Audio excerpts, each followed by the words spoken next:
I believe in Roanoke College because I think it is an outstanding institution of higher learning. It provides students with a phenomenal education, but it also provides them with an intimate relationship with faculty members that they wouldn't get elsewhere. I was taking the introduction biology course, and I had been in the class about 3 or 4 weeks. We had actually taken our first examination, and I'd gotten a little note from Dr. Jorgensen on my exam to stop by and see him. Met him in his office, and he knew that I was an athlete here at the college. He asked me how everything was going, how was my transition from high school to college, and then he said, "Paris, have you ever considered medicine?" The reason I ask you is because, Paris, I think you have the aptitude, and also I believe an African-American student like yourself who is highly motivated and intelligent would be a great candidate to matriculate through a medical school. I knew immediately when I had Paris in class that I was dealing with somebody pretty special. And so I began almost immediately pushing him, hence our first conversation where I started to push him toward medical school when he probably hadn't even thought about that yet. I was a double major in biology and sociology, 2 very rigorous curriculums. I was captain of the basketball team my senior year. I started as a junior.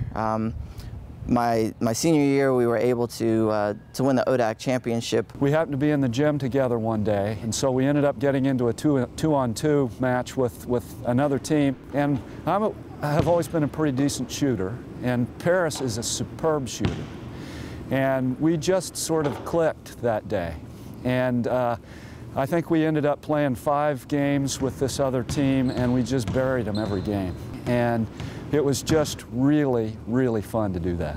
Since leaving Roanoke College, I've been blessed with the opportunity to go to medical school at the University of Virginia. I graduated from there in 2004 and was once again blessed with the opportunity to pursue my categorical general surgery position at the University of Virginia.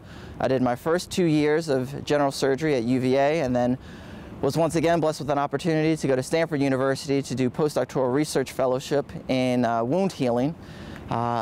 As I'm completing that, I'm also completing a master's degree in public health at University of California, Berkeley. This is just quintessential Paris. I mean, when I found out he was going to do an MPH at the same time he was doing a research postdoc, I'm thinking, initially, that's too much. And then I immediately thought, this is Paris Butler. During my junior year at Roanoke College, I had an opportunity to complete an internship in the pediatric unit at Carilion Roanoke Community Hospital. I was working with a lot of children that had leukemia, various other types of cancer.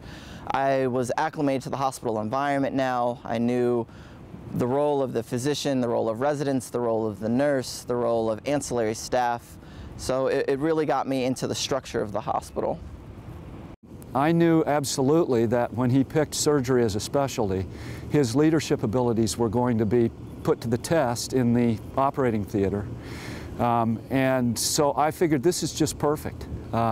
It's really perfect for Paris. I think one of the biggest benefits of Roanoke College is the fact that we have the opportunity to work so closely with our faculty. Particularly now, since I've stepped away from the college and I've been at larger institutions, the fact that my Bio 150 course was taught by a PhD who thought enough to put a note on my examination to come by and see him to have a personal conversation about what was going on within the first 4 weeks of my time here at the college, I think just speaks volumes.